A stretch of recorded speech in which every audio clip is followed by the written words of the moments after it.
یہ میرا پیغام پاکستان کی خواتین کے لیے.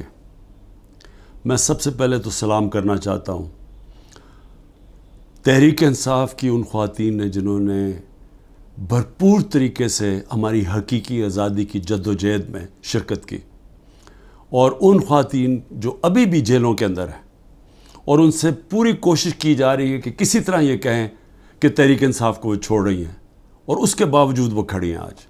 تو پہلے تو میں ان کو سلام کرتا ہوں، اور اپنی ملک کی خواتین سے یہ کہنا چاہتا ہوں کہ دیکھیں، ملک ترقی نہیں کر سکتا جب تک 50% اس کی آبادی، اس کی خواتین کی آبادی شرکت نہیں کرتی سیاست میں. اور انہوں نے پوری کوشش کی ہے ان ظالم حکمرانوں نے کہ کسی طرح اتنا ظلم کیا جائے عورتوں کے اوپر، اور ان کو ذلیل کیا جائے تاکہ وہ پیچھے ہٹ جائے اور گھروں میں بیٹھ جائیں. ملک کا مستقبل آپ کے ہاتھ میں ہے.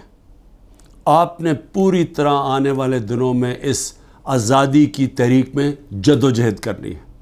جب پاکستان بنا تھا، ہماری خواتین نے بھرپور طریقے سے اس میں شرکت کی.